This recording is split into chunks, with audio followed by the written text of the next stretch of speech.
Hola a todos, buenas tardes, bienvenidos. Reanudamos la sesión de tarde con la que va a ser nuestra última ponencia del día.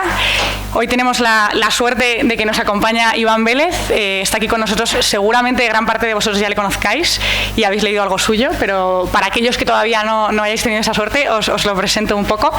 Iván es actualmente investigador de la Fundación Disenso. Él es arquitecto de formación, pero ha desempeñado sus últimos años en el mundo de la investigación, inicialmente en la Fundación Gustavo Bueno.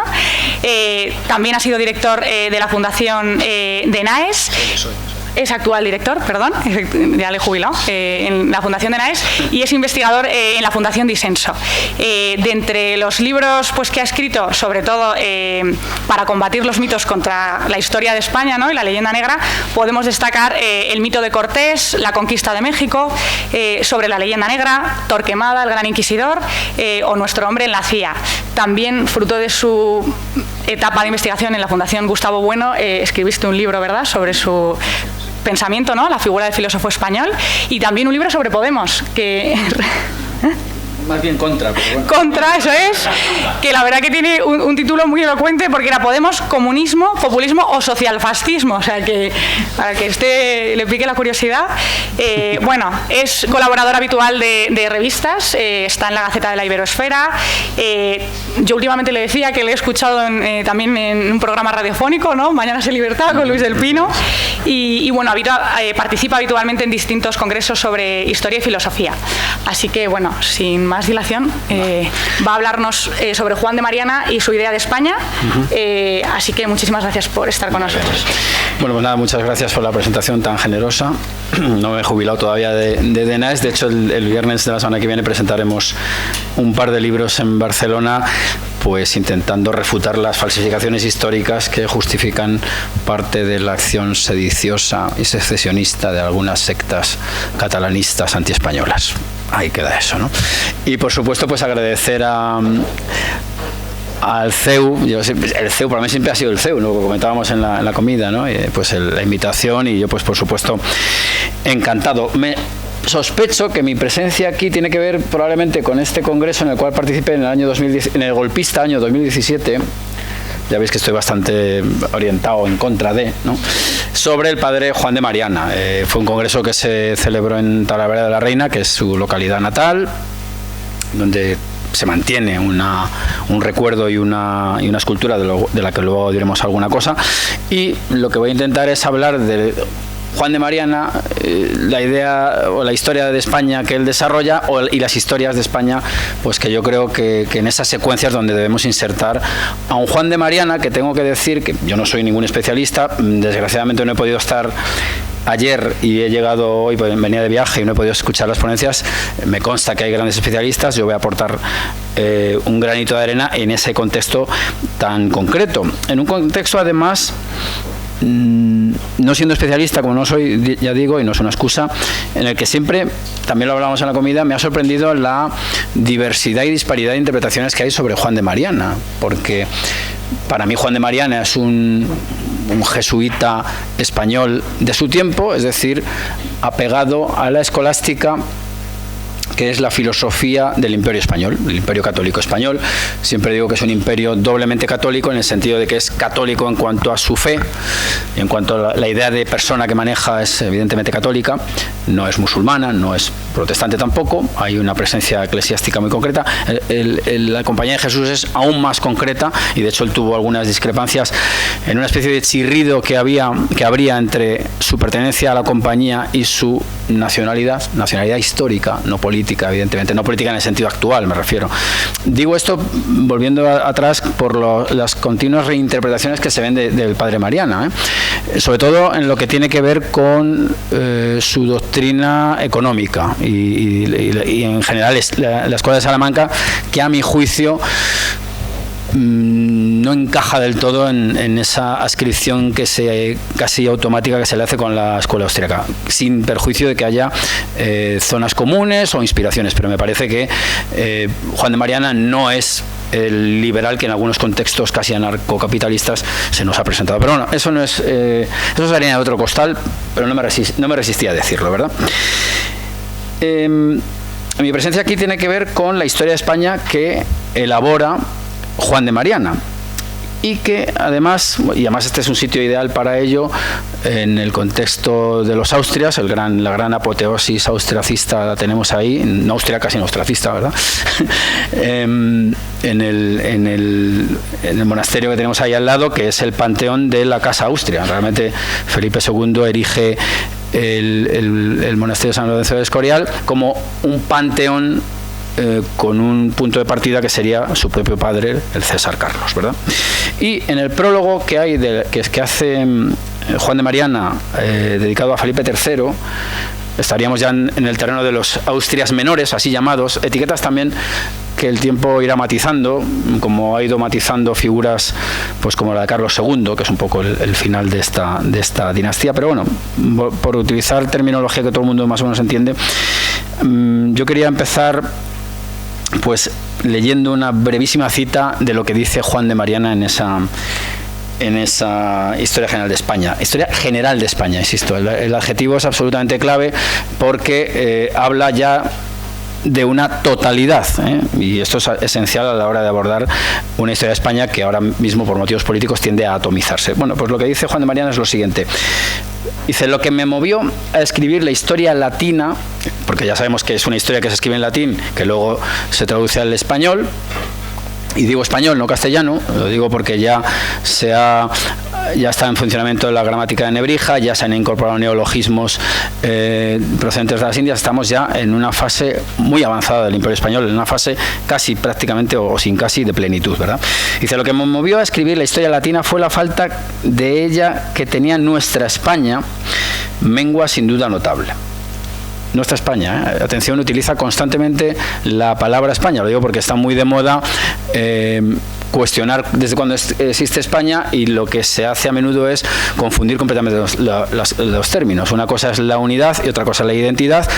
Una cosa es la nación española como estructura histórica, la nación histórica española, que es en el contexto en el que se mueve Juan de Mariana, y otra cosa sería la nación política española, en la cual formamos parte ahora, que se produce tras esa revolución. Eso podríamos abordarlo, que es un tema absolutamente esencial, posterior a Mariana, evidentemente, pues que tiene mucho que ver con Cádiz y los episodios napoleónico-franceses y lo que ocurre con la quiebra de la monarquía española a principios del siglo XIX. Pero él se mueve en el contexto de la nación histórica española, que es una nación, por cierto, equiparable al resto de naciones históricas. Es decir, no es una cuestión anómala. España no es una excepción, todo lo contrario. España es, la España política, adelanto mis tesis, es una transformación con elementos externos, pero sobre todo internos, del propio Imperio Español, del cual somos fruto nosotros. Habría que reinterpretar muchas cosas ahí. Bueno, prosigo. Lo que movió a escribir la historia de España, lo que me movió a escribir la historia latina fue la falta que de ella tenía nuestra España, mengua sin duda notable, más abundante en hazañas que en escritores. Me parece que esta frase es absolutamente esencial. En especial de este Jaez. Es decir, ¿qué está diciendo el padre Mariana cuando escribe la historia general, insisto en el adjetivo? Pues que los españoles no han sido capaces de dejar por escrito una historia homologable a otras naciones que la envuelven, que la rodean, que la amenazan, que pugnan con ella por el poder. ¿Qué he querido yo ver aquí, o qué creo que se puede percibir aquí? Pues de algún modo muy sutil es una crítica a una especie de desdén por el daño propagandístico que recibe España en ese momento ya. Es decir, de algún modo, aunque no lo nombra, pero sí de algún modo creo yo que lo ejercita, es una pequeña reacción hacia una leyenda negra que más o menos está latente ya. Es decir, no tenemos unas historias de España homologables con otras naciones, y eso de algún modo es una fisura. Ahora abundaré en esta idea, ¿no?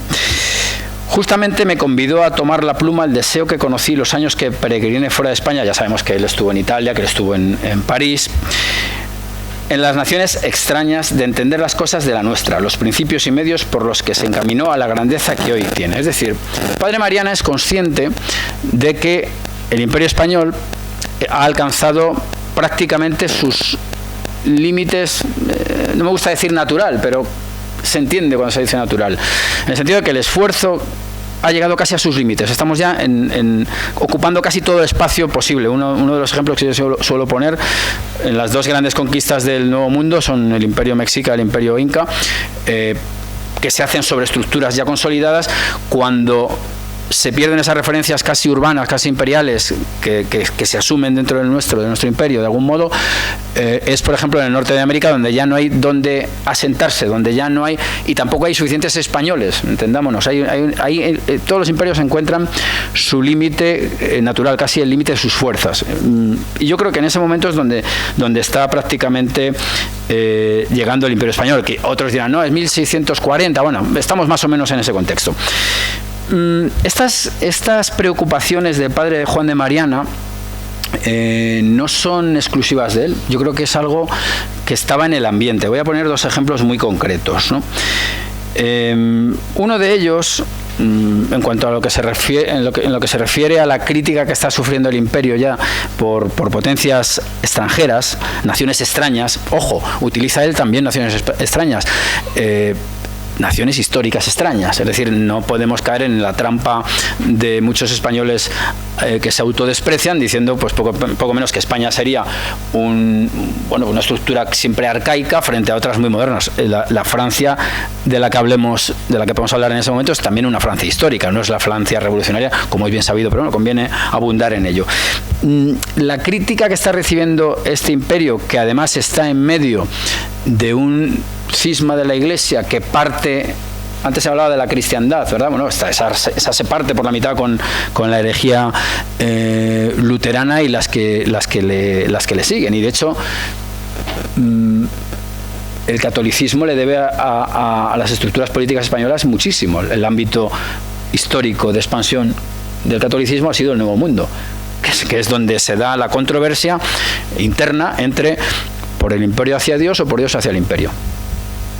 Pero desde luego, si hay muchísimos católicos en el mundo, se debe a la expansión española en América, o Nuevo Mundo, me gusta más decir Nuevo Mundo por razones fácilmente adivinables. Bueno, pues es en el Nuevo Mundo donde se están combatiendo ya diversas acusaciones sobre el proceder, no ya de Felipe II, sino del César Carlos. Uno de los más destacados es una obra que va en contra del obispo de Nochera, un obispo italiano, Paulo Jovio, escrita por un conquistador llamado Gonzalo Jiménez de Quesada. Él escribe un texto donde pues refuta las acusaciones pues de que los españoles habían sido, por ejemplo, los responsables únicos del saco de Roma, ¿no? Y lo pone en contexto con las atrocidades que han cometido también los franceses, e incluso pues desgrana la realidad según la cual pues los que saquean Roma no son gentes peninsulares o mesetarias, o como queramos llamarlo, sino que había, por supuesto, pues unos contingentes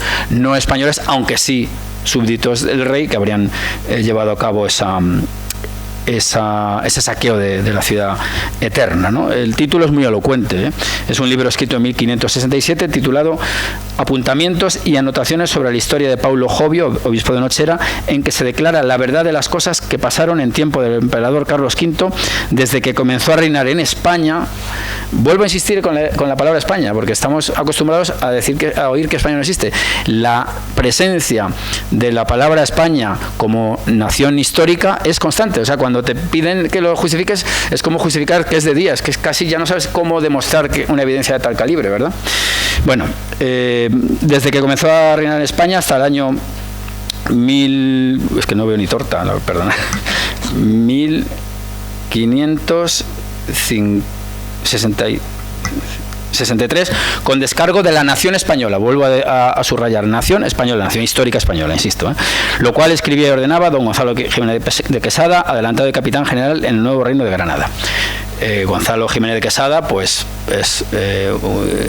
está en lo que sería Venezuela, y escribe esta obra en defensa de sus compatriotas y de la actitud que han tenido en Italia, que es un terreno, por cierto, español, no se nos olvide. Pero es curioso porque cuando decía yo que estaba en el contexto esta lucha o esta empezar a despertar a la realidad de que se están produciendo graves críticas hacia una nación que no le presta atención porque está en marcha, está totalmente en expansión, es una obra esencial escrita por un joven llamado Francisco de Quevedo y Villegas, que es una obra que yo recomiendo muchísimo. Es una obra de juventud. Él tenía, me parece que 29 años cuando escribió, quedó inédita e inacabada y luego se rescató, como muchas otras obras españolas, mucho más tarde, siglos más tarde, ¿no? El libro es, y el título es delicioso, casi es un libro que podría escribirse hoy, España defendida y los tiempos de ahora, de las calumnias de los noveleros y sediciosos. Es un título genial, ¿no? Y hay un lamento muy interesante, muy elocuente, del propio Quevedo, cuando, del mismo modo que Juan de Mariana está justificando por qué está haciendo esta obra, que es pues fijar las hazañas de los españoles, tener una historia más o menos canónica. La idea de canon es absolutamente esencial en este caso, y lo que dice Quevedo es lo siguiente, dice: oh desdichada España, yo casi me lo sé de memoria, pero voy a leerlo por si me confundo, ¿no? Revuelto he mil veces en la memoria tus antigüedades y anales, es decir, he acudido a los archivos, que es lo que hay que hacer, claro, y no he hallado por qué causas seas digna de tan porfiada persecución. Quevedo va más lejos que el padre Mariana, aunque están en unos poquitos años de diferencia, ¿verdad? Por eso hablo del contexto ideológico, ¿no? Solo cuando veo que eres madre de tales hijos, es decir, de los españoles, me parece que ellos, porque los criaste, y los extraños, porque ven que los consientes, tienen razón de decir mal de ti. Bueno, pues yo creo que esto contextualiza perfectamente la historia de España y ciertas motivaciones dadas por Juan de Mariana en el prólogo a su obra. Una obra que se hace también con la intención de educar al siguiente monarca, pues, como una especie de nuevo espejo de príncipes, ¿no? Pues para cómo gobernar sabiendo lo que tiene que gestionarse, que es toda una trayectoria tremenda, que por cierto pues introduce, y lo tengo que decir claramente, elementos ahistóricos, pero desde luego completamente congruentes con la ideología del momento. La obra de Juan de Mariana, yo creo que hay que insertarla en una secuencia de historias de España que se irán matizando y aquilatando con el pasar de los siglos. Una secuencia que podríamos entroncar o poner su punto de partida en San Isidoro de León, en el Laus Hispaniae famoso, ¿no? La tierra más bella, etcétera, etcétera, etcétera, en las historias de la España visigótica, en la historia de Jiménez de Rada, que es una historia pues completamente medieval, una historia en la cual todavía España no ha concluido. Ahora voy a decir una palabra que está censurada, por cierto. Esta palabra no se puede decir ya en algunos contextos. En este sí, pero en otros contextos no. No ha acabado la reconquista. No se puede decir reconquista, ¿eh? Cuidado con decir reconquista, ¿eh? Porque clasificación total, etiquetación, ¿no? Pero que conserva todas las virtualidades del móvil que mueve la reconquista, valga la redundancia. Y es la recuperación, la restauración de la España visigótica y su condición cristiana. Aun cuando, como es sabido, esta es mi tesis, yo escribí un libro sobre la Reconquista hace un par de años, aunque el 2 de enero de 1492 no se restaura la España visigota. Lo que se ha construido, eso es mi tesis, es la España de la que habla el padre Juan de Mariana, es la España histórica, porque no se restaura el antiguo reino visigodo de Toledo, ni siquiera la liturgia existente, se ha transformado. Y España no ha cerrado únicamente las fronteras o ha colmatado las fronteras visigodas, sino que se ha expandido en el Mediterráneo, como es bien sabido, ¿no? Por la vía aragonesa. Entonces, pero el ideal sí que es el mismo. Entonces, en este contexto es donde yo creo que hay que insertar la historia de Juan de Mariana en una secuencia que, por dar otro ejemplo, tendríamos que añadir siglos más tarde, pues por ejemplo, la historia de Modesto Lafuente, que es una historia que ha tenido muchísima repercusión. Por cierto, para todos aquellos que no admitan por motivos ideológicos de este sectarismo izquierda-derecha, que yo sigo sin entender muy bien, a ver si alguien me lo explica, por cierto. Carlos Marx, que yo hasta hace unos años pensé que era de izquierda, o sea, que a lo mejor ya no lo es, o tiene algo que ver con las izquierdas, utiliza constantemente el término reconquista. ¿Por qué? Porque se atiene a las historias canónicas, como la de La Fuente y otros muchos que la han precedido, e incluso que beben de la fuente de Juan de Mariana, que a su vez bebe de fuentes previas. Bueno, la historia de Juan de Mariana es exitosa, como es bien sabido, y es elogiada, por volver otra vez a esta secuencia, por alguien absolutamente recomendable. Yo, para el CEU no sé si lo trabaja mucho, pero si no lo hace yo invito a que lo haga, como es la monumental obra del padre Feijóo. El padre Feijóo, cuando habla de las glorias de España, una de las glorias de España, sin duda alguna, es Juan de Mariana, por haber escrito esta obra magna, que además es una magistra vitae para el próximo monarca, como es Felipe III. En cuanto a un comentario muy breve, el tiempo nos va a pillar, ¿no? Un comentario muy breve sobre la historia de España, la historia general de España, de Juan de Mariana. Bueno, hay que decir que él recurre a crónicas, desecha los cantares o la historiografía popular, por decirlo de algún modo. Me parece muy, muy prudente por su parte, aun cuando en muchos de esos cantares que había en su momento eran el vehículo didáctico del momento. O sea, que quiero decir que... Pero bueno, él se atiene a documentación. Y desecha, porque la historia de padre Mariana se hunde en las profundidades del tiempo. De hecho, incluye a Túbal, y esto es esencial ideológicamente para cosas incluso de nuestro presente, pero desecha, por ejemplo, a los reyes que él considera fabulosos de España, ¿no? Pues a los Mida, Tago, Beto, incluso a la idea, en esta especie de exaltación excesiva que se da en algunos momentos de nuestra historia, de que los españoles hubieran fundado Roma. Eso lo desecha. Sin embargo, como es propio de un hombre imbuido de un profundo sentir religioso, él sí que incluye a Túbal. Y admite cosas, perdónenme ustedes, ahistóricas, como el diluvio universal. Ahistóricas creo que son, Pero lo de Túbal tiene mucho más recorrido de lo que parece, porque, y además creo que se ha citado hace un rato, esta idea de la fundación de España como una entidad netamente o únicamente explicable por su condición cristiana, tiene en Túbal a un elemento absolutamente crucial, no ya solo para todos los que están en la época de Juan de Mariana, sino posteriormente. El nacionalismo vasco, el protonacionalismo vasco, los orígenes de ellos, son tubalistas en gran medida. Son tubalistas.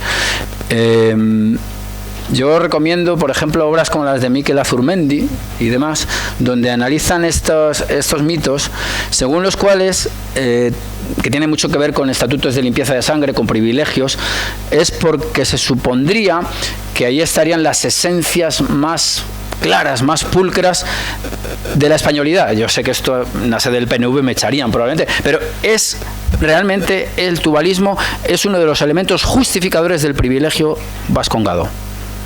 Y Mariana lo admite.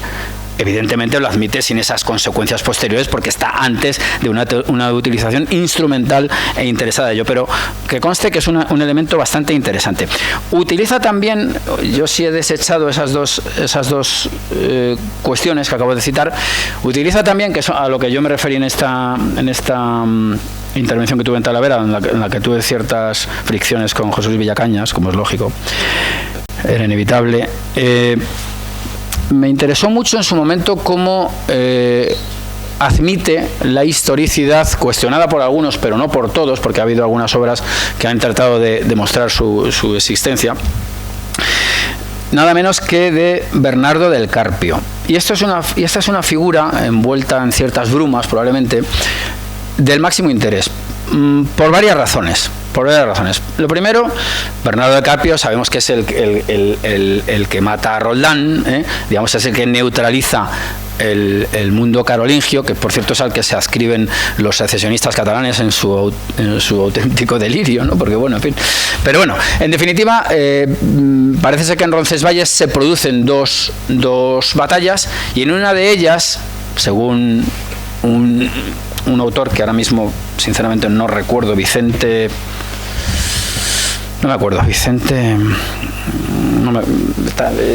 lo podría buscar, bueno, demuestra que hay una posibilidad real de que sí que hubieran coincidido. O sea, en la primera de las dos batallas sería una batalla en la cual unos vascones, que no vascos, no nos confundamos, habrían atacado a la columna de Carlomagno, y en la segunda sí que podrían haber coincidido esas dos figuras. En la primera serían niños, con lo cual no es posible, en la segunda sería verosímil. Pero ¿cuál es el interés de Bernardo del Carpio? Pues el interés de Bernardo del Carpio, puesto que yo soy partidario de que la historia incorpore los mitos, no por buscarles una veracidad que puedan no tener, sino por el hecho de que los mitos son, no sé cómo denominarlos, como casi una barrita energética del momento. Es decir, el Cid campeador es el espejo en el que se miran muchos hombres de su tiempo. Como hoy cualquier niño en la calle dice que se pide ser Cristiano Ronaldo o lo que fuera. Son espejos para personas de ese tiempo. Encarnaciones del ideal caballeresco, también lo son. Encarnadores de determinadas virtudes. Y tiene una carga simbólica potentísima. Del mismo modo que tiene una carga potentísima en la historia de España, y por eso una historia de España profunda no puede rechazarlo, aunque históricamente no haya forma de mostrarlo, el elemento providencial que supone Santiago, tanto en la península como en América. En la batalla de Centla, la primera batalla que libran los Hernán Cortés y sus hombres, se dice, apareció un caballero de porte sobrenatural que es Santiago. Bueno, yo creo que no apareció Santiago, pero desde luego hay contexto para que ello aparezca en las crónicas, y eso es un elemento que hay que recoger. Del mismo modo que hoy se cree en muchos disparates, no voy a decirlos porque pueden constituir algún delito, disparates identitarios, creo que nos entendemos, de autopercepción en muchos casos, ¿no? Entonces, ¿qué interés tiene Bernardo del Carpio? Pues que Bernardo del Carpio es el héroe antifrancés por antonomasia. Y esto no es ninguna tontería. Precisamente poco después de la publicación de la Historia General de España, se produce el conflicto fronterizo entre España y Francia. Y es ahí donde Bernardo del Carpio reaparece, del mismo modo que reaparece en momentos de crisis españolas la bellísima historia de la destrucción de las Indias, canon de negros legendarios, pues aquí aparece como un elemento neutralizador. Pero es que además, cuando viene Carlos I a España, muy jovencito, y como todos es sabido, ¿a dónde va Carlos I? A la tumba o supuesta tumba de Bernardo del Carpio. Y tiene toda la lógica del mundo, por aquello de que su enemigo, ¿quién es? Históricamente Francisco I. Es decir, Bernardo del Carpio es un héroe / mito español de una operatividad política esencial. Y ese es uno de los elementos que, a mi juicio, dan interés al tratamiento que hace Bernardo del Carpio. Como me estoy pasando ya un pelín, 5 minutos, no voy a leer la cita, que era un poquito larga. Pero sí quiero avanzar en otras cuestiones que me interesan. Vamos a ver. Yo he dicho que abundan las alusiones a España como nación histórica, etcétera, etcétera. Volviendo al contexto, ya saben ustedes, Don Quijote, espejo de la nación española. Es decir, la idea de nación española, de nación histórica española, está absolutamente extendida. No es una anomalía ni algo circunscrito a cenáculos muy ocultos, ¿no? Por otra parte, pues esta historia general de España, ya saben ustedes que termina con la muerte de Fernando el Católico. Es decir, termina con la realidad de un nuevo mundo, además poblado por personas, por individuos. No es como la Luna, que solo hay piedras, hasta donde yo sé. Allí había individuos que hubo que abordar qué se hacía con ellos, porque, claro, no habían sido evangelizados. ¿Qué pasa aquí?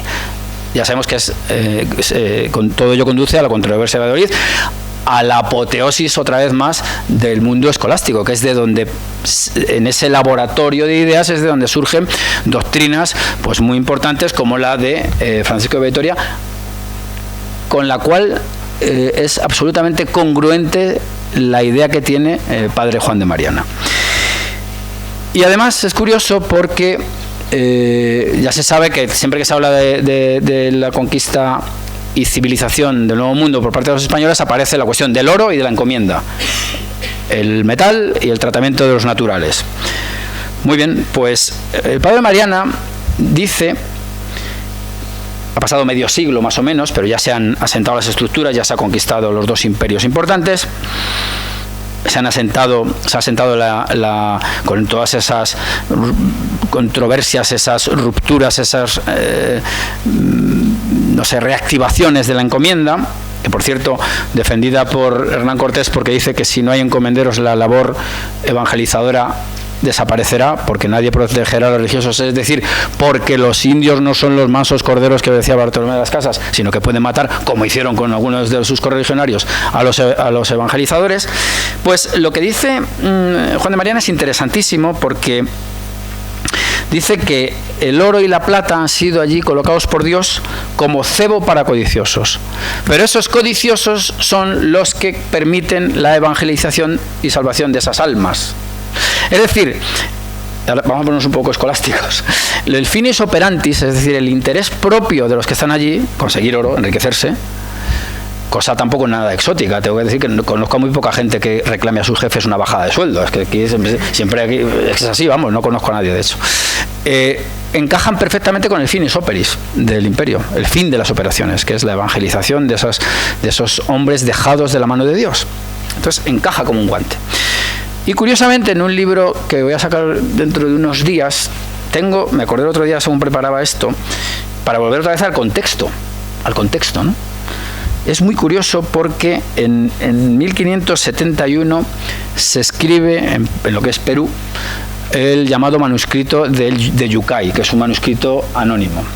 Y es sorprendente porque allí lo que se dice, en esta visión providencialista propia de esos días, es que como premio a la finalización de la reconquista, es decir, del retroceso del Islam, único sitio donde ha ocurrido hasta la fecha, veremos a ver qué pasa en el futuro,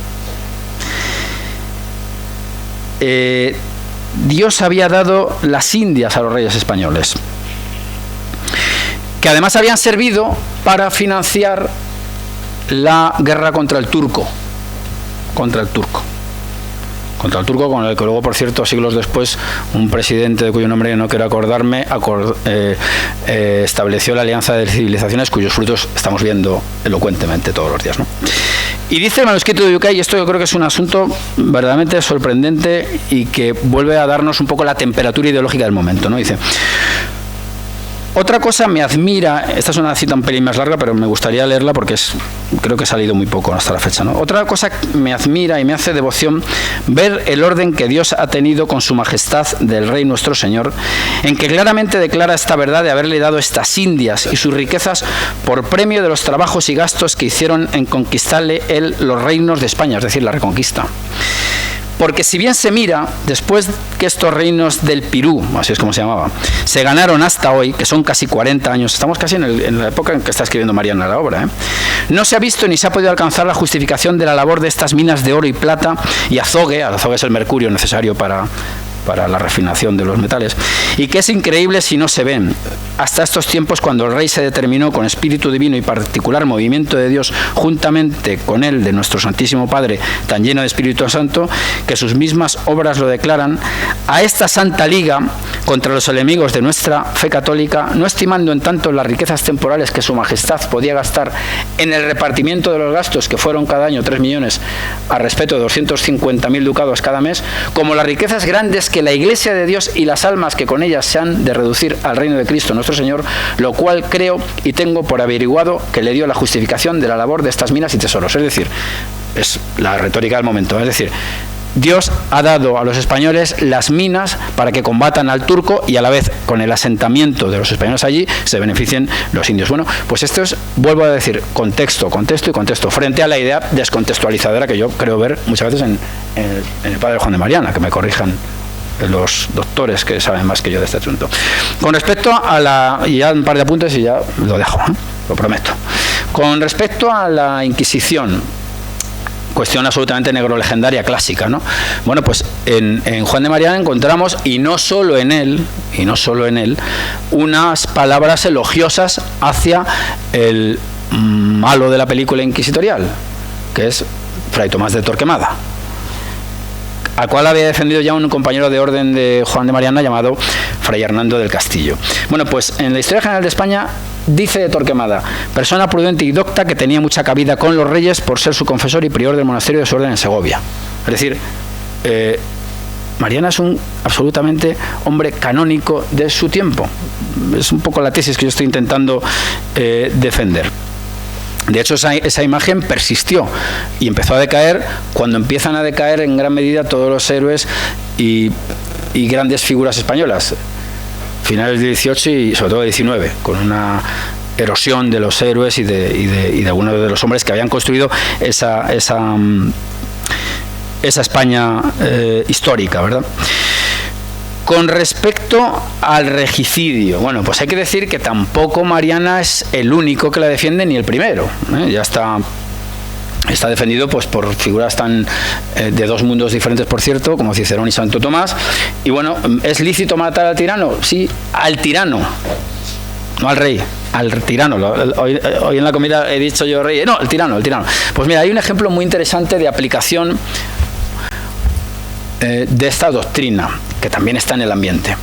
Cuando Gonzalo Pizarro, hermano de Francisco Pizarro, se erige en rey y se dota de una pequeña corte, que es sorprendente, porque además utiliza además los mismos elementos simbólicos, las columnas de Hércules, una cosa muy, muy interesante. ¿Por qué? Porque es su mundo de imagen, no puede tener otro, ¿no?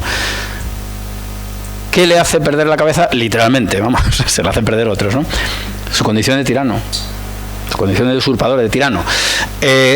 ¿Cómo interpreta la tiranía la versión más clásica de Juan de Mariana? Pues bueno, con respecto a sus súbditos. Pero la usurpación también sería otra forma de tiranía, y desde luego esto está también, insisto, y siento ser muy repetitivo, en el ambiente. Y él, de hecho, cita algunos precedentes históricos. Él hace una crítica importante también por lo que tiene que ver con la presión fiscal famosa, que es un poco la imagen más tópica de las ideas de Juan de Mariana. Critica muy fuertemente a Alfonso X. ¿Por qué? Pues porque Alfonso X entró en una pugna de la cual salió mal parado, que es como el famoso fecho del imperio, el intento de acceder por vía legítima, por cierto, pero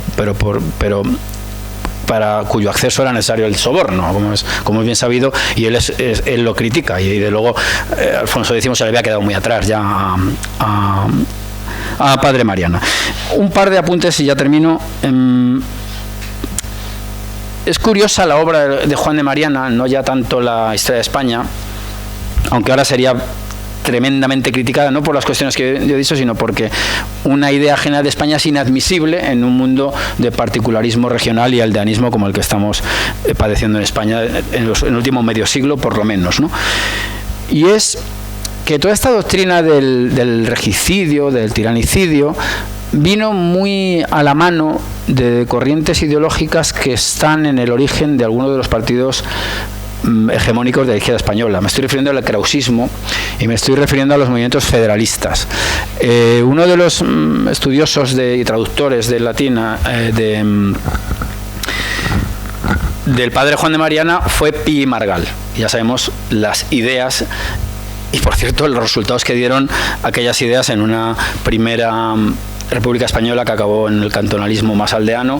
Por cierto, primera república que nunca se cita, y que cuando uno oye República Española todo el mundo se va a la segunda. Pero no, hay una primera que, por cierto, se parece bastante a ciertas derivas actuales confederales y demás, y ahí lo dejo, ¿no?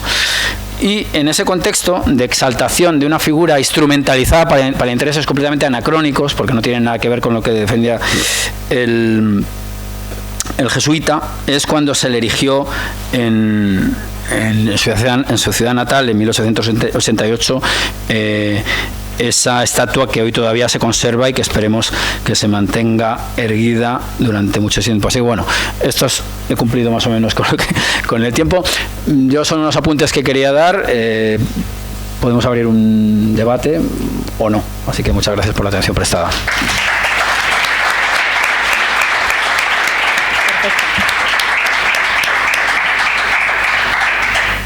Pues muchísimas gracias, Iván. La verdad que muy interesante. La historia general de España de Mariana da para mucho, pero yo creo que hemos tocado los puntos más importantes y estoy segura que habrá preguntas No sé quién quiere romper el hielo, abrir debate. Muy bien, por ahí, por favor. Buenas tardes. ¿En qué medida... Hola, ¿en qué medida Quevedo, porque en sus poemas un concepto clave es el de tirano, en qué medida bebe de Mariana? A ver, yo la medida exacta no la puedo decir. Yo lo que he tratado de exponer aquí es que son ideas que están en el ambiente. Yo creo que están claramente en el ambiente. Como mínimo esas dos, en ese contexto tan concreto, es la idea de que España, digamos, ha descuidado la labor propagandística, ha descuidado los ataques que está sufriendo, la guerra de papel, quizá con cierta razón, es decir,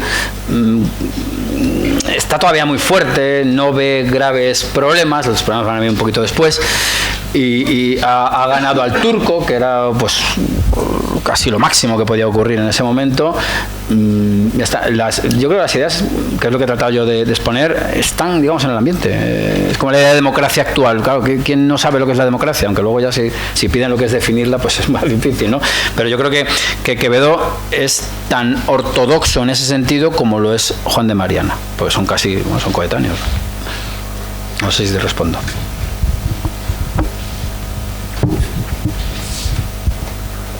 ¿Alguien más? ¿Alguna pregunta? Seguro que hay muchas, pero no os atrevéis a lanzarlas, así que por allí.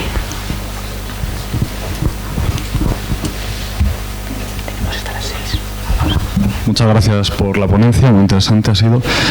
Yo le quería preguntar por cuáles son las características o los elementos identificadores de España a lo largo de la historia para reconocer que haya una desde el principio con Tubal, con Recaredo, con el Cid o con Fernando el Católico. Un poco en el sentido de todo esto que hemos visto estos días también con las leyes fundamentales, la Constitución histórica. Se ha tratado. ¿Cuáles son esos elementos que reconoce el padre Mariana? Claro, esta es una pregunta muy pertinente, ¿no? Y aquí hay un debate abierto casi eterno, ¿no? Vamos a ver, aquí creo que hay que distinguir entre unidad e identidad, ¿eh? Es decir, la unidad política la da Roma, con el establecimiento de las diócesis, con su incorporación al imperio, con unas leyes, con un idioma, ¿eh? La España ulterior y citerior, vale. Por supuesto, descarto el tubalismo, lo descarto así de claro, vamos, no hay nada político ahí, eso es otra cuestión, esa línea de otro costal. El mundo visigodo, que yo creo que el debate ahora mismo está en si España ya lo era en el mundo visigodo, yo creo que de manera incompleta, ¿eh? Es decir, el mundo visigodo no consigue una estabilización total, y a mí me parece, estas son mis tesis, que son las que maneja Gustavo Bueno, creo que la España de la que somos fruto nosotros, de cuyas transformaciones somos fruto, es la España que nace a raíz de los focos de resistencia contra el Islam. España se hace contra el Islam. Siento decir, si alguien se ofende, lo siento. O sea, si alguien se escandaliza, lo siento. Se hace contra el Islam, con un aliento imperial, católico. Católico significa toda la tierra. Es decir, ese me parece que es la cuestión esencial. Y entonces, la España histórica que cristaliza ya en tiempos del padre Mariana es una historia que arrancaría en Covadonga. Una Covadonga, por supuesto. Él también evidentemente habla de Covadonga con una visión absolutamente providencialista, pero desde luego la reacción que se da, si no en Covadonga, en esos territorios, en esos focos norteños, es a partir de ahí donde se establece lo que se llama un ortograma imperial y donde procede la España de Juan de Mariana y las posteriores. Y ahí sí que yo veo una continuidad. El mundo visigodo yo no lo veo exactamente. Ya entiendo que funciona como un ideal, es decir, cuando ellos hablan de pérdida y restauración de España, están pensando en lo que bueno, ese mundo que ha colapsado con la entrada de Tariq y Muza, pero que también entran, no olvidemos, por la grave crisis que se está produciendo en esa España. Cierto es que el nombre se mantiene, España, Hispania, España, es lo mismo prácticamente, tierra de los metales, parece ser que es la etimología, ¿no? Y de hecho el mundo que establecen los musulmanes, que no es una sustitución poblacional, pero sí que es un cambio identitario clarísimo, se llama Al-Ándalus, no es España, ¿no? O salvo algún caso puntual quizá que se haya dado, pero es Al-Ándalus. Entonces esa es la España que yo creo, o que yo defiendo, que es de la que procedemos y con la que conectamos. Las anteriores, bueno, pues hay pues, puede haber restos, pero me parece que la línea de continuidad podríamos establecer la de Covadonga hasta nuestros días, claro. Perdón, ya aprovecho simplemente para completar lo que ha señalado, de que Al-Ándalus era el territorio que los musulmanes llamaban a lo que ellos dominaban. En cambio, la totalidad era España, Espan en su lengua. Sí, eso lo explica muy bien Maraval. Maraval explica muy bien cómo la idea de totalidad, que creo que lo he mentado yo aquí en esta intervención, está presente. Y yo, por ejemplo, en el libro este de la Reconquista puse algún caso de reyes que no han conquistado todavía una tierra, pero que se la dan en herencia como diciendo, oye, a ti te toca esto, ¿no? Y luego, pues, siempre digo el mismo caso. La Reconquista, de algún modo, está finalizada con Fernando III el Santo, cuando en su testamento le dice a su hijo Alfonso X, dice, te doy toda España, una conquistada y otra tributada. Es decir, el reino de Granada es vasallo tuyo, de algún modo ya está en tu órbita, ya caerá, ¿no? Entonces yo creo que esa es la España, la que ofrecemos, mi idea, ¿eh? Por allí atrás, al fondo. Aunque has intentado evitarlo, has nombrado un tema que para mí me parece muy importante, que ha sido la negación del origen escolástico de la escuela austríaca. No, no lo he evitado, pero he dicho que tampoco era el tema de hoy, pero que no es que lo haya evitado, que no era que no me podía ir por esos derroteros, pero que yo lo niego, vamos. O pues, lo cuestiono, vamos, no digo que lo niegue tanto. Sin embargo, muchos de los austríacos sí que se consideran directamente herederos. Entonces, como si, por ejemplo, Hayek se considera heredero o bebe de Lugo y demás, ¿cómo puedes negar algo que los propios austríacos? O sea, ¿qué argumentas para decir que no? Bueno, yo argumento que todo lo que quiero decir, que argumento que Juan de Mariana es muy socorrido para darle profundidad a teorías que son muy del presente. Yo creo que Juan de Mariana en absoluto están en las coordenadas anarcocapitalistas de algunos del mundo austriaco, porque ese mundo austriaco es muy extenso. Claro, pero para empezar, la escuela austriaca no es anarcocapitalista. No, yo no he dicho que lo sea, yo he dicho que hay gente que se ascribe a esa escuela y vale para un roto y para un descosido. Entonces, Juan de Mariana es un hombre de su tiempo que desde luego no podemos ponerlo en sintonía con muchas de las doctrinas que yo oigo a muchos que se dicen austriacos. Claro, pero realmente la escuela austriaca, como escuela metodológica, sí que bebe de esas fuentes, principalmente, y como has repetido en varias ocasiones, al catolicismo, en cuanto no solamente al catolicismo como religión, sino al catolicismo como cosmovisión. La escuela austríaca, una de las principales características es el estudio de la historia, del tiempo, del entorno, todas esas cuestiones que metodológicamente sí que incorpora Azpilicueta y demás. Claro, entonces yo lo que quería era matizar precisamente que la escuela austríaca no es una escuela ideológica, punto uno, sino que es metodológica, y que sí que esas fuentes precisamente son puramente católicas, como el Padre Mariana. Bueno, pero no exclusivamente el Padre Mariana. No exclusivamente, claro. No, yo lo digo, no, vamos a ver. Sino que realmente viven de los mismos cánones. Eso es a lo que voy. Que al beber de los mismos cánones. Pero son cánones comunes a muchas escuelas. Quiero decir que no son exclusivas. Entonces, a mí sinceramente, mira, te voy a decir claramente. Yo también un chascarrillo. Yo el año pasado estuve en Guatemala, en la Francisco Marroquín, y allí hay muchas. A mí me asombra. Yo más soy conquense y yo en Cuenca no veo homenajes a Luis de Molina, de la ciencia media. Por ejemplo, la ciencia media está contemplada por la escuela austríaca. Claro, pero es una cosa muy importante, muy importante, mucho más de lo que parece.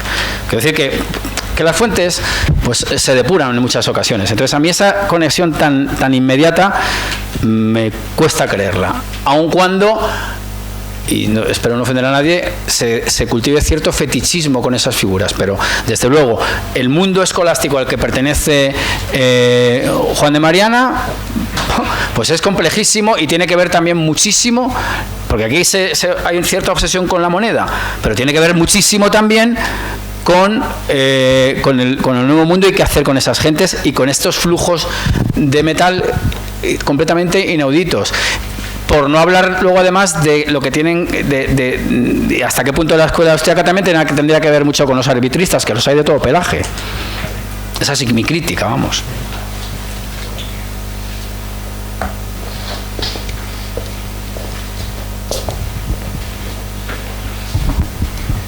tal? Bueno, muy buena la exposición. Respecto de lo de la escuela austríaca, voy a hacer unos apuntes. Por ejemplo, antes he comentado que el doctor Francisco Gómez Camacho, él dice que también los keynesianos beben de los escolásticos, ¿no? Quiero decir que la escuela española de economía o la escuela de Salamanca o bueno, ese pensamiento escolástico de los siglos XVI y XVII influye en muchos autores y esos autores luego los puedes ver en otras escuelas de pensamiento, tanto en el ámbito de la economía, el derecho y tal, ¿no? Y se puede investigar. Otra cosa es que si ellos nos escuchasen a nosotros ahora, 300 o 400 años después, decir que no, es que este es liberal o que este es austriaco o que este es keynesiano, pues se echarían las manos a la cabeza, probablemente nos tirarían de la patilla, ¿no? Porque dirían que estás haciendo con mis ideas, ¿no? Pero entre los austriacos, la tesis doctoral, a mí me propuso Jesús Huerta de Soto ir por la vía de encontrar los austriacos. Yo lo estuve indagando, me parecía muy complejo. Es verdad que el profesor Huerta de Soto, cristiano, católico, apostólico, romano y una eminencia con un montón de premios y de traducciones en muchos idiomas y bueno, muy, muy brillante.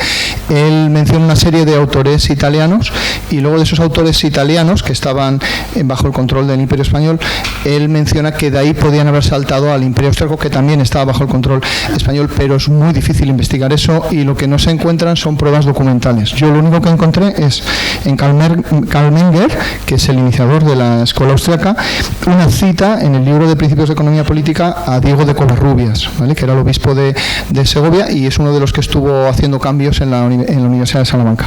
Luego, por otro lado, Friedrich Hayek, en La fatal arrogancia, los errores del socialismo, él menciona ahí a los autores católicos también, menciona en concreto a jesuitas, sin mencionar expresamente, creo que no menciona expresamente a Juan de Mariana, y él habla de la religión cristiana católica, especialmente la católica, como guardianes de la tradición. O sea, él sí va a esa tradición, no lo menciona expresamente, que yo creo el concepto de tradición de libertad, yo al primero que se lo he escuchado es al catedrático Dalmacio Negro en sus seminarios y tal, pero sí hacía referencia a eso, a la tradición de libertad muy ligada al catolicismo y a esos valores como responsables de la civilización cristiana, de la cristianitas, que está muy enfrentada al Islam. Yo sí creo que surge ese arraigo en la lucha contra el Islam, que se va a volver a dar, que ya estamos a las puertas de ello, de hecho ya se está dando, ¿no?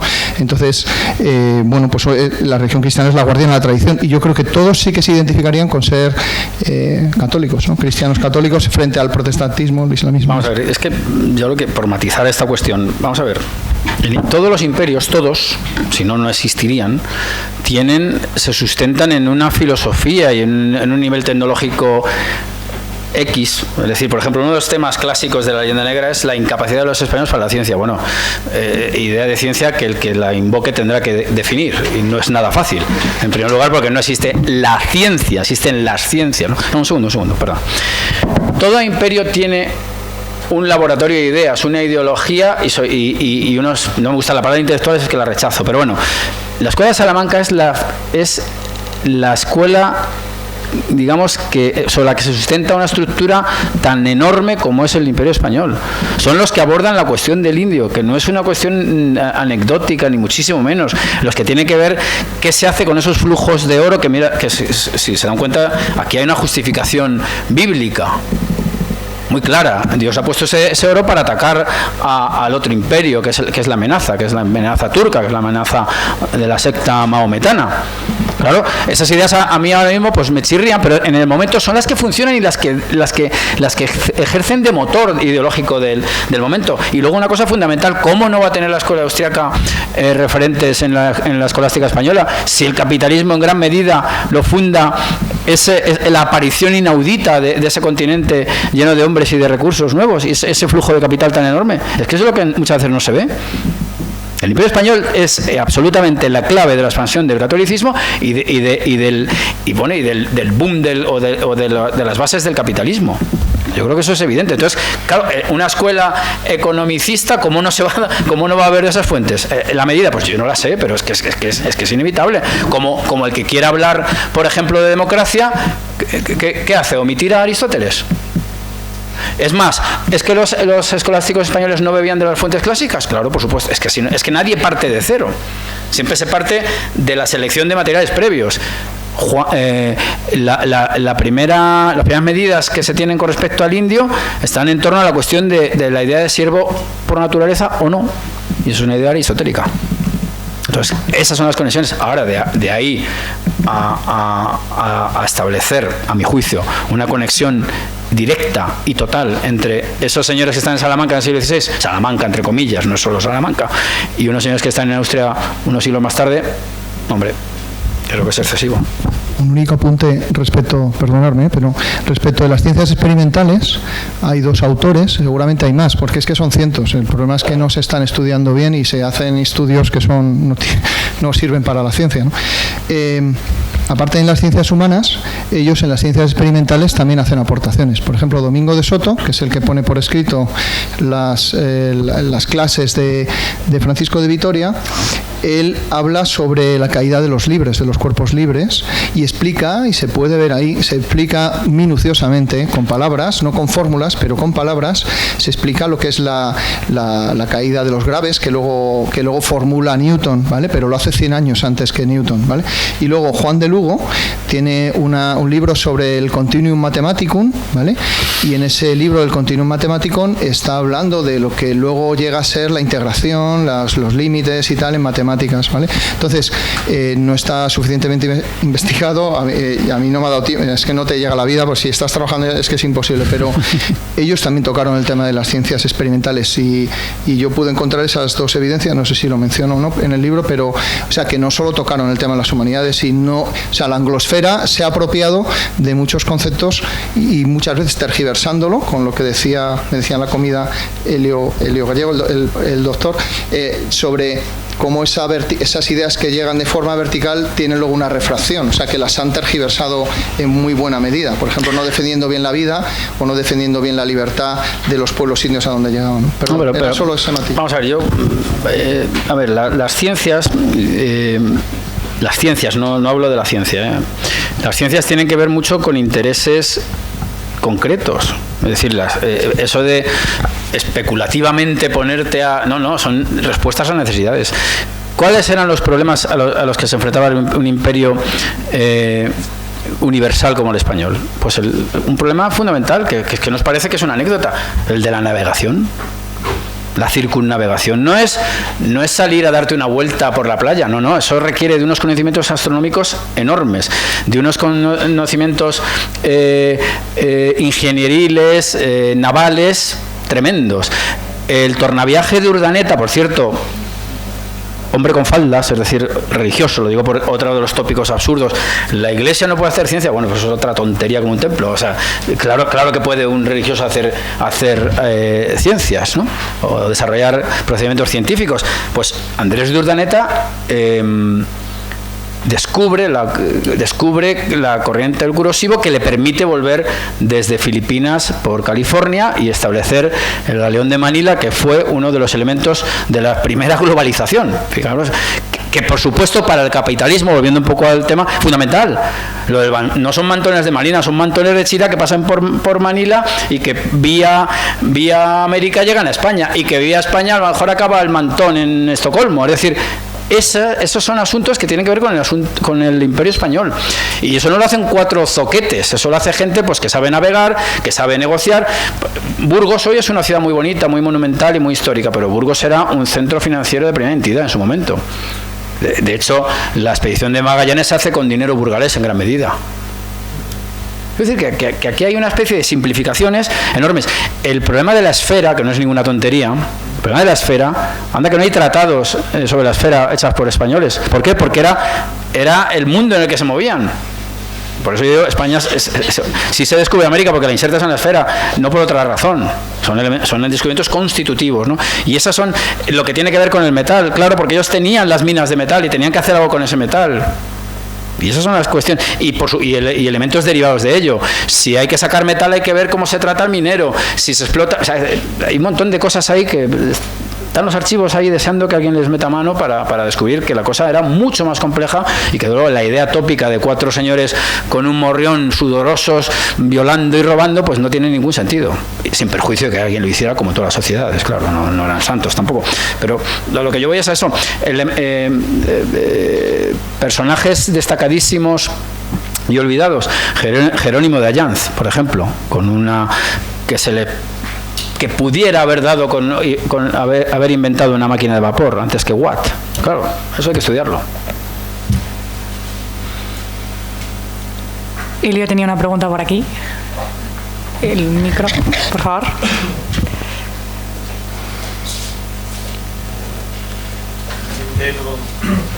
tengo una pregunta, sino hacer una cita. Yo creo que está apagado, sí, está apagado.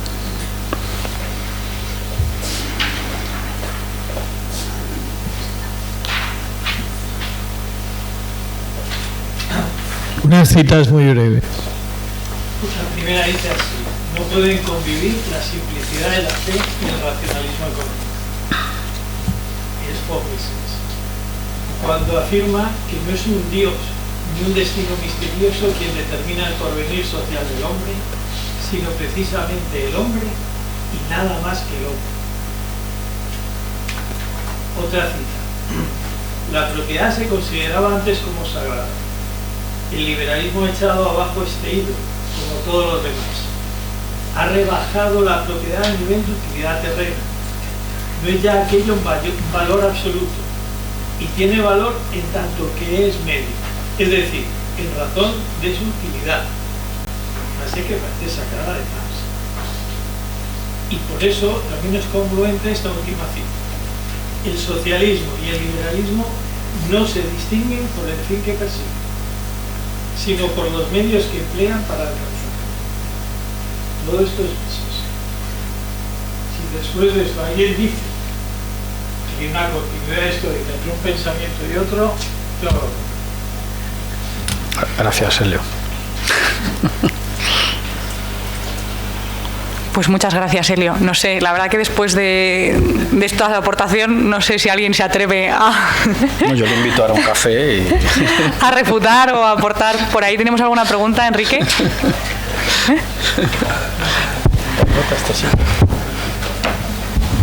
Obviamente bajando un poquito el nivel.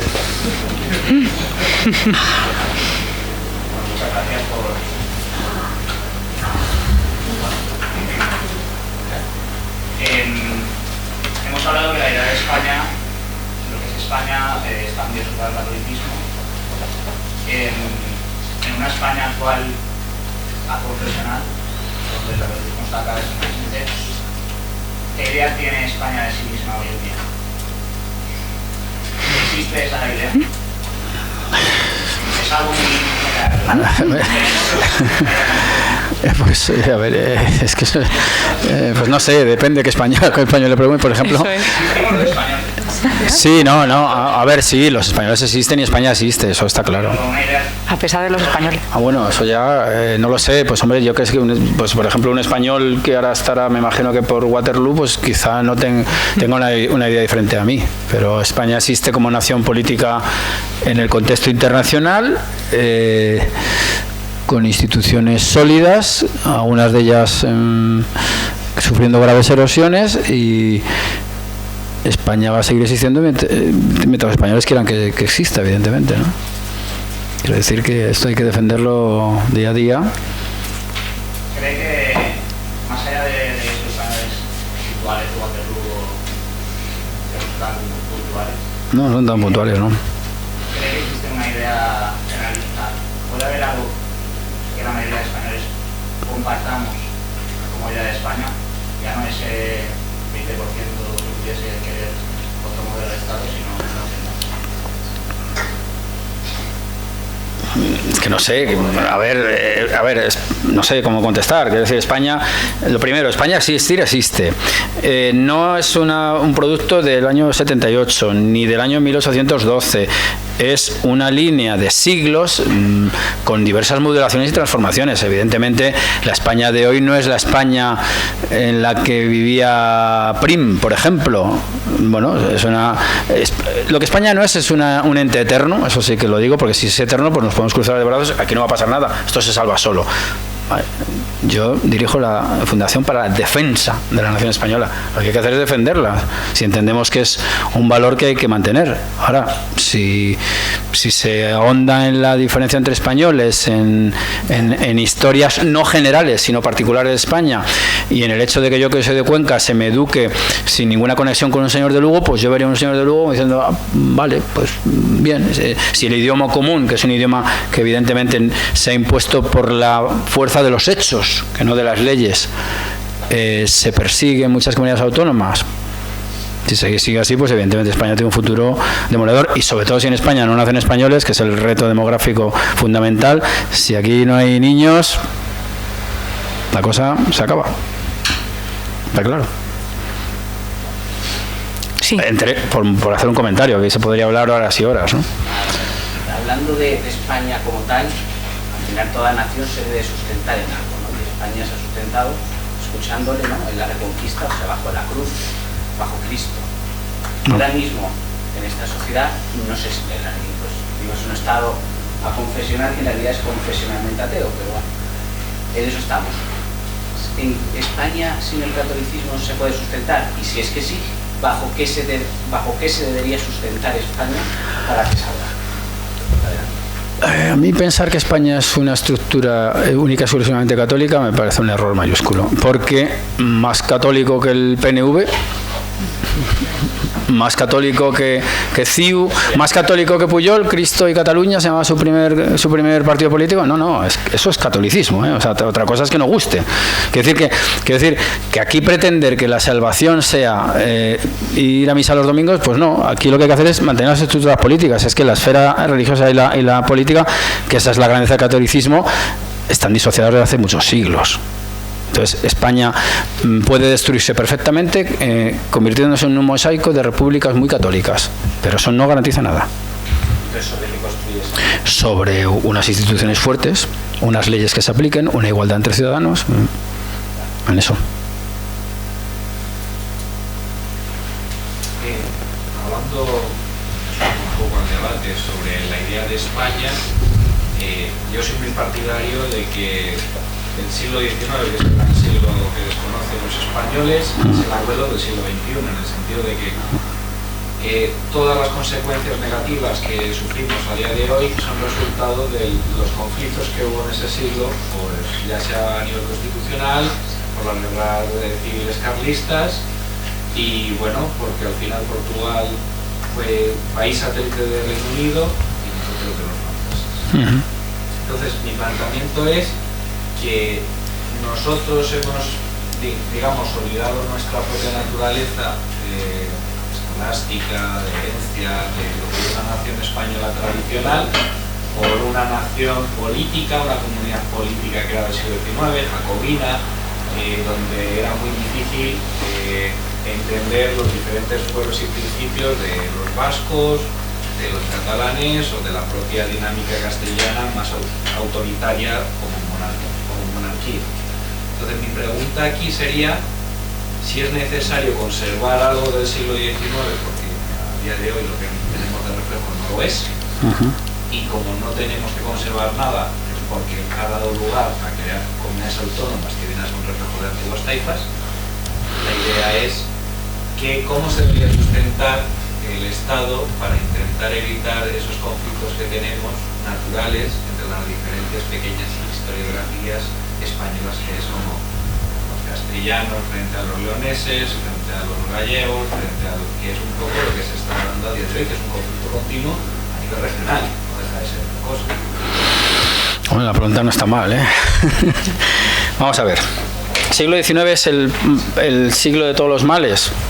Bueno, puede ser, pero lo que está claro es que alrededor de la historia no se le puede dar marcha atrás. Es decir, no podemos volver a la Navarra de Tolosa, por irnos más lejos todavía y pedirnos ser los victoriosos, porque siempre la gente, yo hubiera sido tal cosa, ¿no? Nunca hubiera sido un esclavo en galeras, ¿no? Bueno, vamos a ver. El siglo XIX es el siglo donde se produce lo que podemos llamar la Revolución Hispánica, es decir, el mundo del antiguo régimen colapsa por muchas razones, por cuestiones internas y externas. Por cierto, colapsa o se transforma atenido a los cánones escolásticos. el Pactum Translationis, eso es un clásico, incluso anterior. Es decir, la soberanía viene de Dios al pueblo, el pueblo se la entrega al soberano, que en este caso está cautivo por los franceses, que además desde las perspectivas eclesiásticas del momento están lideradas por el anticristo, que es Napoleón. Eso Jaime, o sea, todos los escritores católicos del momento así identifican a Napoleón. Lo que, como dice una canción de reggaetón actual, lo que pasó, pasó. Quiere decir, eso no se le puede dar marcha atrás. No se le puede dar marcha atrás. Ahora bien, eso de los fueros me hace mucha gracia. Yo soy de Cuenca. Cuenca tiene un fuero extraordinario del siglo XI. Entonces, Segovia, pues mira, entonces, ¿qué hacemos? ¿Nos agarramos a eso? Es que no se puede. Lo que no puede ser es ahora estamos en la antesala de una barbaridad como es el cupo catalán, que se mira en el espejo vasco. Pero es que ese espejo había que haberlo roto hace muchos años. Y ya está. Bueno, pues como si es un... No es que fuera... No, mira, yo creo que el fuero... Los fueros estos vascos, que son una cosa muy ramplona, muy normal, tienen que ver precisamente por su condición estrictamente española, porque están en la frontera, y en la frontera, al señor que está en la frontera hay que darle un fuero. Todos los fueros son fronterizos. Se establecen cuando hay que decirle, oye, mira, tú te quedas aquí, que estás en peligro de caerte, pero te doy ciertas exenciones. Han sabido jugar esa carta. Y los irresponsables presidentes del gobierno que ha tenido España hasta la fecha han tragado con todo, y tragarán y seguirán tragando. Y entonces los españoles tenemos que tener la determinación de frenar esa situación. Pero no hay que volver al siglo XIX, que estamos en el 2024, no hay vuelta de hoja. Comunidades autónomas. Yo en el libro de la CIA, nuestro mes la CIA, no sé, se llama así por motivos editoriales, no, aunque tiene que ver la CIA mucho. España era una situación, era un país anómalo en los años 50. En esa lucha entre imperio soviético y norteamericano. Porque es un país anticomunista, lo es, pero no es un país con una democracia homologable con la norteamericana. ¿Qué se hace? Pues inyectar auspicios y dineritos para ir constituyendo una serie, o ir fortaleciendo una serie de ideólogos, uno de ellos que estudió en este colegio, Dionisio Ridruejo, por cierto, que estudió aquí, Dionisio Ridruejo, para constituir lo que en los años 60, Franco vivo y perfectamente sano, llamado comunidades diferenciadas. Y ahora no quiero ser hiriente, el elemento católico hasta el tuétano, el elemento jesuítico enterito. Jesuitas que han tenido que ver mucho con una cosa que tiene una serpiente y un hacha. Quiero decir que la cosa es mucho más compleja de lo que parece. Entonces, soluciones mágicas no hay. Aquí yo me declararía estoico. Es decir, yo hago lo que puedo y espero que el resto haga lo que pueda. Pero son atropellos que, si uno por el cortoplacismo de gobernar o por el beneficio canalla de Can, quiero decir, de verte beneficiado porque tu legislacioncita te lo permite, pierdes la óptica nacional, pues adiós nación, ¿verdad? España no es eterna, ni ningún país es eterno. Entonces, soluciones mágicas no tengo. Defender lo común. Me pongo tomista, pro común. ¿Qué decir? ¿Significa mantener las autonomías por la generación que llevan? En Segovia. Que yo soy ¿Cómo? Es que Segovia, que es anecdótico, ¿no? Nosotros casi conseguimos tener una... Ya lo sé. Es que a día de hoy estamos defendiendo... La de León, sí. La de León, esos son los rones. Nosotros estamos recuperando un idioma. Pues enhorabuena, creo que es un paso hacia la gloria. Entonces, quiero decir, que no deja de ser político para la manipulación de las lenguas a nivel... Eso es aldeanismo y caciquismo. Pero es que el problema es que a nivel el sistema actual es una degeneración continua. Si se para, se tiene que parar en algún momento. O recuperamos que eso sea una administración descentralizada que no legislativa, como lo que tenemos actualmente, o se vuelve a tener un sistema más central, o hay que decir, tal y como estamos no nos podemos quedar, porque la dinámica que hay ahora mismo es degeneración, ya no hablo de federalismo. La actual situación lleva a una confederación. La confederación supone el reconocimiento de facto de que las diferentes regiones que conforman esa confederación son estados. Entonces ese es el problema en el que nos encontramos. Totalmente de acuerdo. A mayor gloria de potencias extranjeras que negociarán con el cacique de turno y tendrán prebenda. Es muy sencillo, pero bueno, pero quiere decir que si una nación decide suicidarse, pues que espabile, quiere decir que es así. No podemos, soluciones mágicas no hay, yo no las conozco, vamos. Alejandro, por ahí al fondo. Bueno, sí, Esto con el padre Mariana tiene menos conexión que con la escuela austríaca, pero bueno. Bueno, muchas gracias, Iván, porque ha sido muy interesante tu conferencia y que te agradecer también como español pues el trabajo que haces defendiendo nuestra nación. A ver, quería comentar con respecto a lo que te ha dicho Andrés. ¿Quién es Andrés? Perdón. Sí, con respecto a esa identidad española puramente católica y la respuesta que tú le has dado y lo que has afirmado, que en realidad es una estructura política, un Estado contundente, un poder político, etcétera. Y tengo que decir que en realidad estoy de acuerdo con los dos, en el sentido que obviamente que para esa recurrencia histórica de España, pues a través de los siglos es necesario un Estado, un poder político, unas instituciones, una voluntad de que así sea. Por otro lado, esa voluntad de supervivencia, ese Estado, esas instituciones, pues necesitan, pues no sé cómo llamarlo, una filosofía, una teología política, unas ideas. Tú lo comentabas mismo, el Imperio Español tenía esa escuela de Salamanca. El Imperio Romano, por ejemplo, tuvo durante mucho tiempo esa idea de la Pax Romana, que en el fondo también era una doctrina, era una filosofía política que hacía a los romanos y a sus élites creer en la necesidad de recurrencia de su imperio.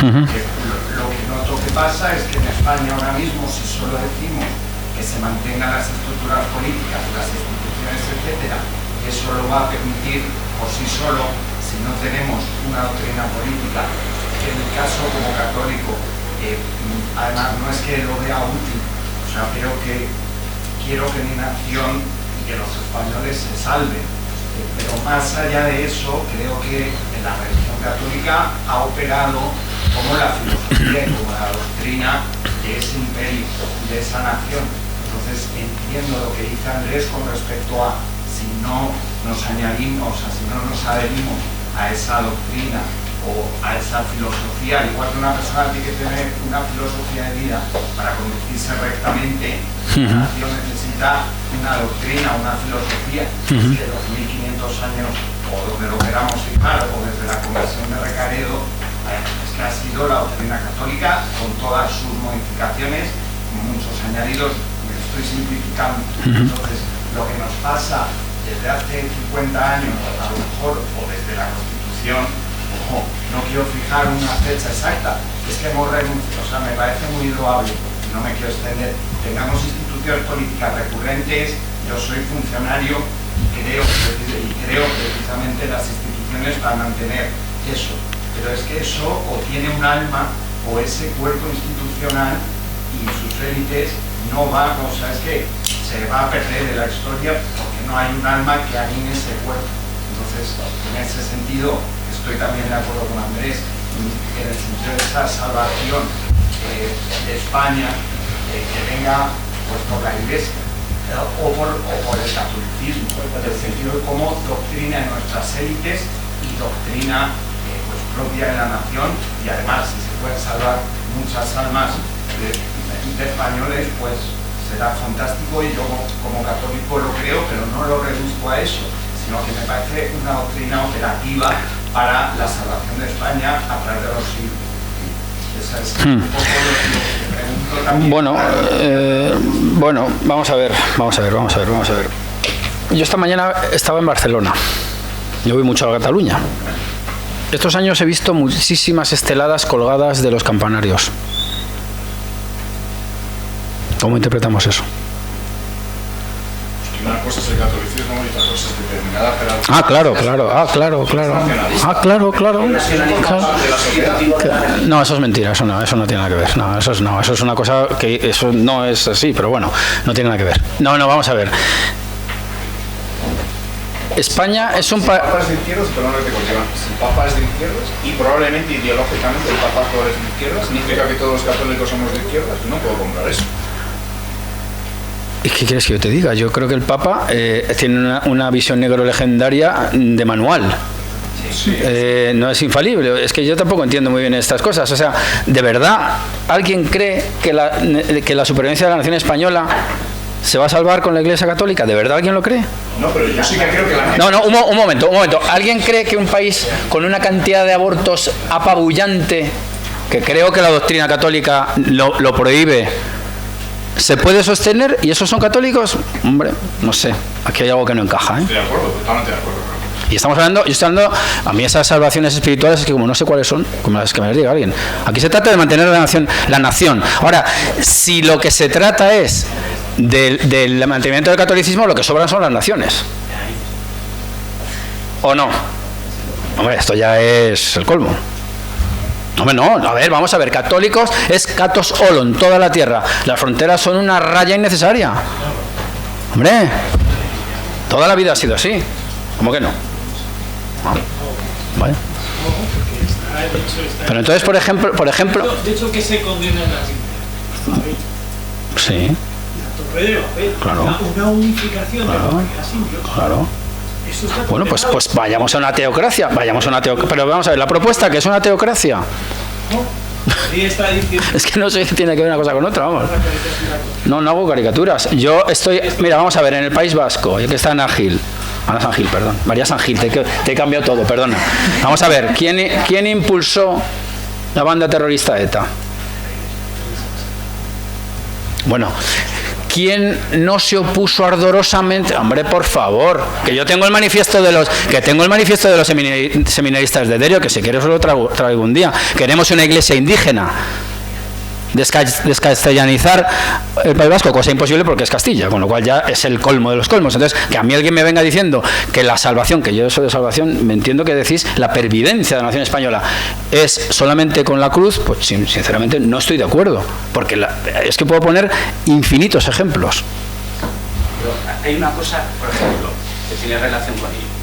Vox, con muy buen criterio, dice, si tú a España, que mantiene la estructura territorial, mantienes todo, y llenas de 20 millones de marroquíes, estás acabando con España por más que se mantenga el territorio. Entonces, yo le escucho a usted y tiene toda la razón. Sí. Yo le escucho. Bueno, no toda, España, algo. Bueno, España lo que hace es mantener unas instituciones. ¿Qué instituciones? Unas instituciones que llevan 20 años, 30 años, porque las instituciones de hace 20, 30 años no tiene nada que ver con lo de hace 200 ni lo que le hace 500, no tiene nada que ver claro que con no. la de Isabel la Católica, hombre, faltaría más. la de la España de Franco o la de faltaría más. ¿Cuál ha sido el elemento unificador? El catolicismo. Que luego dentro de todo esto no estoy de acuerdo. No. Bueno, parte de la iglesia, bueno, vale, eso sí, yo eso no lo niego, pero el elemento vertebrador y sobre el que nace, y usted además lo que está diciendo con la Reconquista, es la defensa de la cristiandad. Sí, pero... Y se ha visto, cuando se ha eliminado esa cristiandad, España está como está y está desapareciendo. Eso no implica que en Cataluña haya sacerdotes que sean, pues bueno, que se alejen, o en el País Vasco, que no digan las misas en vasco y entrarán a la gente por la puerta de atrás. Eso es una cosa. Eso es una anécdota. Estudiar. Eso es una anécdota, no. Yo lo que estoy estudiando es 1000 años o 1500 años de historia y hay una cosa que se ha mantenido siempre, que es el catolicismo. ¿Y se mantiene todavía? Se mantiene, pero estamos en un momento de... España es católica todavía. Escúchame, es católico cuando por estar en abortorios pues eres multado, incluso pues acaba bueno, pero vamos a ver, pero un señor puede no ser católico y no querer multar a otro que reza. Es que no se puede pasar de blanco al negro. Es decir, ¿qué hace? La solución que decía mi predecesor es rezar. Sinceramente no. Es oponerte a cosas injustas con las herramientas políticas y civiles de las que estamos dotados, porque no somos propagandistas de una religión, somos ciudadanos de una nación. Entonces, ahora, si lo que sobra es la nación, pues sobro yo también, claro. Aquí. No es incompatible, de todas formas. Vamos, es tremendo, vamos, es tremendo. Como que no reza a Puyol, más que nadie. Mira, al dinero que sacaba Andorra me parece llamado misales. Fíjate las referencias. Hombre, por favor. Hay un autor muy importante, desde mi punto de vista, que es un filósofo colombiano que se llama Nicolás Gómez Dávila. Sí, lo conozco. Tiene un libro que se llama Escorios a un texto implícito. El que hace la presentación de ese libro dice que es Nietzsche, no sé qué, pero realmente el texto implícito es la Biblia, son los escorios que se hacían los sacerdotes en las... Entonces este señor es muy católico y es, se puede decir que es no la palabra, pero digamos que va en contra de todo lo que es el movimiento modernista o esa herejía modernista, ¿no? Entonces él dice que la Iglesia empezó a pervertirse cuando, es una palabra fuerte, pero es más o menos lo que dice, no sé si es exacto, dice, cuando se abrió de piernas al mundo. Quiero decir, la Iglesia desde hace unas décadas, bastantes décadas, y me he comprado hace poco un libro que lo he citado antes, que es el libro La Infiltración, sobre la infiltración del marxismo por medio de los jesuitas en los años 60, 70 y tal, y en la Universidad Española, no sé por qué lo consintió el régimen de Franco y tal, pero había una infiltración de marxistas hecha por la Unión Soviética con sacerdotes y con obispos, y entonces eso se ha dado. Entonces hay muchas se pueden estudiar como religiones seculares tanto el nacionalismo vasco como el nacionalismo catalán. No. Sí, porque tienen sus propios, ellos tienen sus propios ritos, hacen sus propias, quiero decir, y el club de baloncesto del Escorial también tendrá su rito. Es que eso ya es confundir géneros y especies. No, señor, no. Que ahora está, que es el sustrato que ha permitido que involucionen todos los regímenes en América. Eso es de origen marxista y de origen de esa infiltración en la propia Iglesia Católica. Por eso es importante el marco institucional escolástico que he estado hablando yo, porque ahí no se ha producido, digamos que es el elemento que hay antes, en los siglos XVI y XVII, que te permite una defensa de la patria, es mi opinión. No, claro, sí. De la libertad, de la propiedad, y te permite tener una base ideológica con la que se pueda crear algo o sostener algo. No quiero decir devolver una interpretación a eso, pero sí que se necesitan líderes que tengan asimilado eso. De ahí la importancia de rezar, porque de poco sirve que un señor lo ponga en un programa político si luego cuando llega al gobierno se cree que tiene un cheque en blanco y hace cualquier otra cosa. Eso es a lo que me refiero, lo de tenerlo interiorizado de verdad, porque de poco sirve, como decía en la comida, ir a Covadonga a empezar una campaña electoral si luego no lo tienes interiorizado, si luego tienes tu vida que es un caos o te operas internamente dentro de una entidad de una forma no justa, ¿no? Entonces, de ahí es la importancia de tener interiorizados esos valores de defensa de ese marco escolástico.